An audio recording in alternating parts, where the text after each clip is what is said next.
Final Fantasy has loads of memorable characters, like Squall, Tifa, and Cloud. Reoccurring bosses like Ifrit or Shiva, but the series also has a fantastically well-developed bestiary, full of monsters that you love to see or at least love to hate, game after game after game.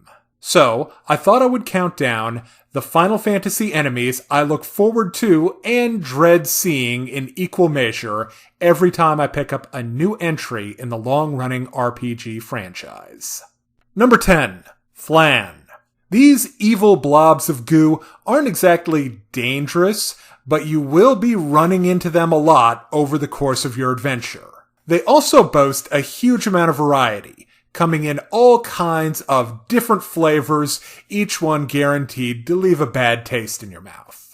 This variety of monstrous mucus is encountered most places, but sewers seem to be their natural habitat, cause how could they not be? Number 9. Ghosts. These spooks are fairly rare, and that's a good thing, because they really like the spell Doom, which is a real pain. Status effects are a long-running staple of the Final Fantasy series, and Doom is one of the worst. It sticks a countdown timer on one of your party members, and if that clock hits 0, say bye-bye. Number 8. Zombies. These walking piles of disease aren't tough, but the best way to deal with them, and this is one of the cleverest things Final Fantasy ever did gameplay-wise, is to throw healing spells and items at them. It's a cool dilemma because you have to question whether or not you want to spend the time necessary to hack these stupid things to bits, or just throw a couple of Phoenix Downs at them and be about your business. Number 7. Aramen. Named for the Zoroastrian god of darkness, these flying eyeballs are a reoccurring staple of the Final Fantasy series. And they've been there since the beginning. Like the Flan, you tend to encounter them a lot, but they're significantly more dangerous because they can throw a whole bunch of nasty status effects at you. Now, in some versions of Final Fantasy, because Aramen are a flying type enemy, they can literally be out of range of melee fighters, which adds an additional wrinkle to them gameplay-wise. Number 6. Mimics. Oh boy, I found a treasure chest. Or, whew, thank goodness, a save point. That can quickly turn into, oh no, why me? What did I ever do to deserve this? When that enticing treasure chest or well-placed save point turns into a mimic. Seriously, the first time I ran into the save point mimics was a horribly fantastic experience. Not even Dark Souls made bonfire mimics. Number 5, one of the most iconic Final Fantasy enemies, Cactar. He's just a little guy. This'll be an easy fight, right? Well, maybe if you can catch him. But Cactar is a dodgy little fella. And he's always ready to unleash his trademark 1,000 needles. For 1 point of unblockable damage, 1,000 times.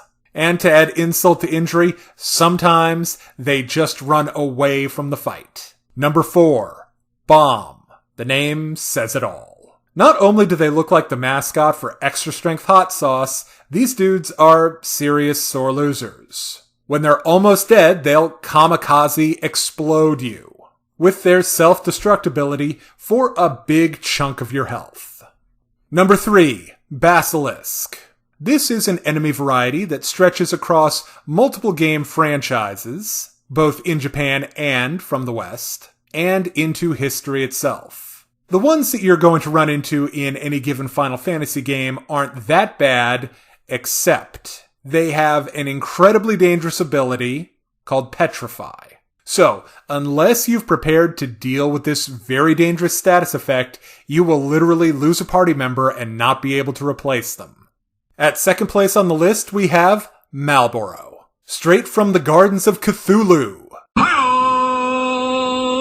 These tentacle plants have a ridiculous number of status effects that they can just throw around with their unbelievably, terribly bad breath. They have some of the most intimidating designs of any of the monsters in the Final Fantasy bestiary, which tends to go pretty heavy on the cutesy-ootsy googly eyes. By contrast, These guys are pretty eldritch and abominable.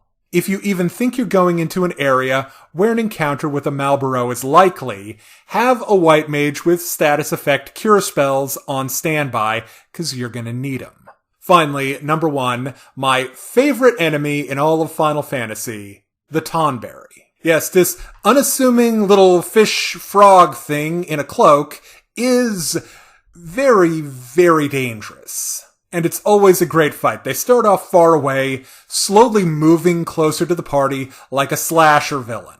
As the Tonberry approaches, they have their trademark Karma ability, which does a decent amount of damage. And they can also Deep Six summons with an ability called Voodoo. And when they get to you, oh boy, are you in trouble. Because they have a Chef's Kiss, Chef's Knife, that puts Cloud and his overcompensating Buster Sword to shame.